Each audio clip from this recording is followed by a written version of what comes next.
empreendedorismo, né?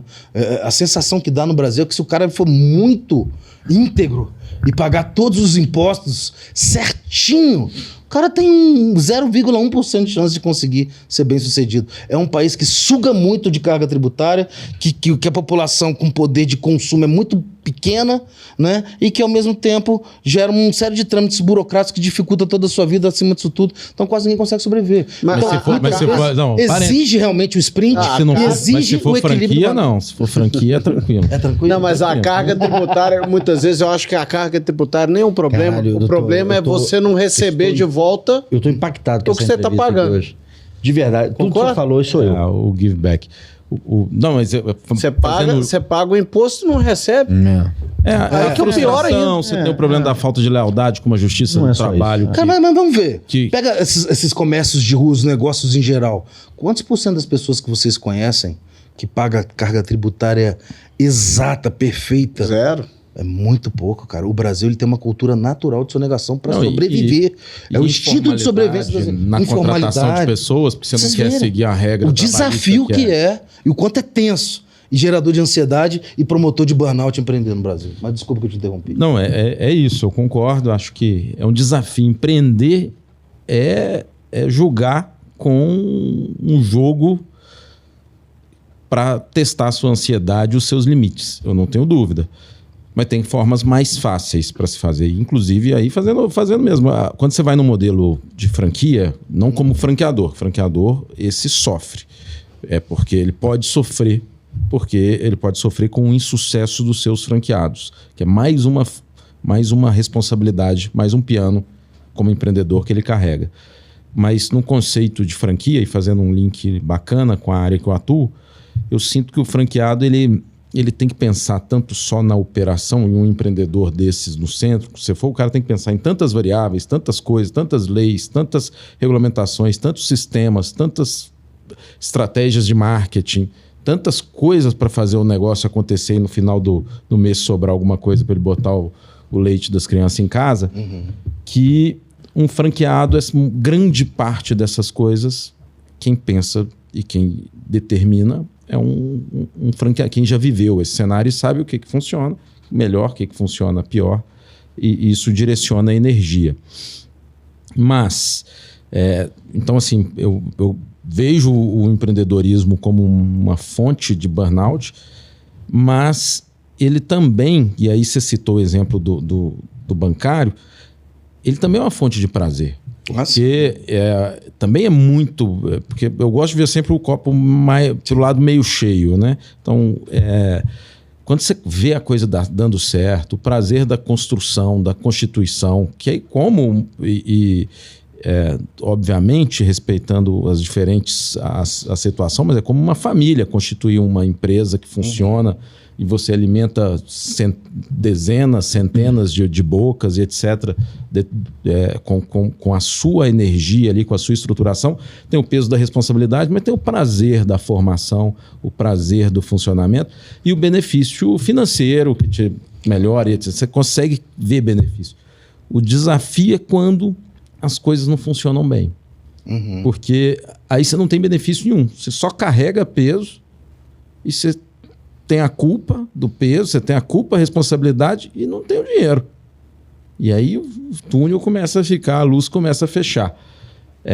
Eu ia falar aí, falando nisso, eu fui lembrando dos casos dos empreendedores que chegam ao cúmulo de empreendedores e executivos, altos executivos, que chegam ao limite, né? Que é atentar contra a própria vida num cenário desse. Isso existe, porque a gente passou recentemente, acho que foi agora, né? Mês de suicídio, né? Setembro Amarelo? Setembro Amarelo, não sei o quê. E aí, isso no mundo do executivo, do empreendedor, da pessoa bem-sucedida, é realmente algo que vem aumentando o suicídio, o cara chegar nesse cúmulo do burnout de não querer mais jogar o jogo aqui É interessante, assim, o suicídio, ele tem momentos de pior e de agravamento na sociedade, como períodos de pandemia, períodos de sofrimento social extremo, assim, isso acontece. Mas é curioso, porque quando você para ver, por exemplo, esquizofrenia, 1% de incidência na população. Depressão, ok, 3 a 5% de incidência na população. Bipolaridade, 5 a 6%. Entendeu? Então é muito curioso que você... Hã? Depressão é só isso na população? 3%? É, depressão grave, mas ultimamente aumentou muito. No Brasil hoje em dia você tem Mas eu achava que era mais. Eu tinha outra visão. Eu digo assim, a média consagrada histórica fica nessa faixa, entendeu? E aí você vê que existe uma vulnerabilidade genética para certas pessoas que leva a um extremo do suicídio.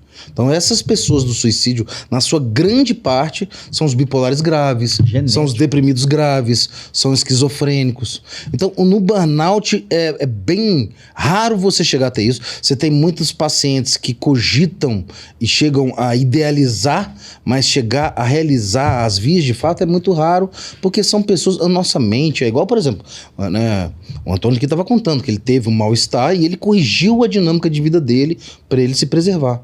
Essa é a consciência emocional somada à inteligência, à cognição dele, construindo a equação e falando a solução, né, o X da questão é esse, eu preciso equacionar. As pessoas que não têm consciência emocional, que chegam a ter depressão grave, bipolaridade, é curioso, assim, é aquela correlação de você considerar o que você pensa com a emoção que você está exercitando.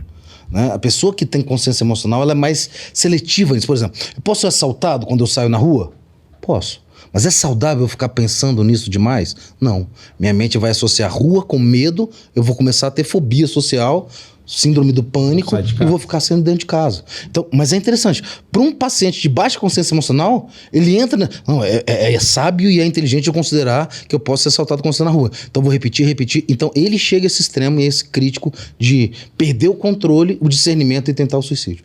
Para os pacientes de burnout é bem raro. O que você vê é um sofrimento familiar, são divórcios, são falências, são situações extremas de adoecimento e de empobrecimento da conexão afetiva dentro da família, porque muitas vezes você tem pessoas que vão partir para o alcoolismo, que vão partir para o jogo patológico, compulsivo, que vão partir para situações extremas compensatórias, que são mais desconstrutivas do que soluções. Sensacional. Você acha que... Incrível. Você acha que a gente estava falando da indústria aí, dos medicamentos e tudo mais? Por que você pulou, Abel? Eu que faço pergunta agora. Vocês me xingaram só pra saber. Eu tava esperando o Luciano perguntar. Vontade, e aí vocês me xingaram a hora que eu fiz uma pergunta. Porque Quando eu fiz uma pergunta no seu lugar, você vai fazer no meu. Pronto. Ficou um silêncio. Continua. Não, eu fico imaginando se o aparecimento desses medicamentos que a gente tá falando, tá pensando aqui para trás, é meio que uma institucionalização, uma legalização, muitas vezes, que é utilizado de um vício, às vezes alguém tem uma tendência ali de ter um vício em alguma coisa não, mas agora, já que o médico está prescrevendo, agora pode, né? Então eu vou... Mas eu acho que não é tão absurdo o que você está dizendo. A verdade é que certos cérebros, eles têm dificuldade de acesso à dopamina, o transtorno de déficit de atenção e hiperatividade basicamente é isso. É um cérebro tão acelerado que ele sai na curva e não consegue ter o equilíbrio e a sutileza de reparar a beleza do céu, ou o lado bacana da família, ou suas qualidades. Ele está o tempo inteiro acelerado e não consegue desfrutar. E com isso o circuito de dopamina dele vai enfraquecendo e ele fica muito mais vulnerável. 70% dos dependentes químicos, se você vai investigar a fundo, eles têm fortes sinais e sintomas de transtorno de déficit de atenção e hiperatividade. E aí, realmente, se você tem um cérebro que precisa de dopamina e a cocaína, ela dá dopamina, mas que dura 40 minutos a 1 hora e que gera uma sobrecarga cardiovascular que aumenta o risco de infarto e de acidente vascular encefálico, né, o AVC que a gente fala, aí você vai desenvolver um medicamento que supra essa necessidade de dopamina, mas que reduz a margem de risco de danos.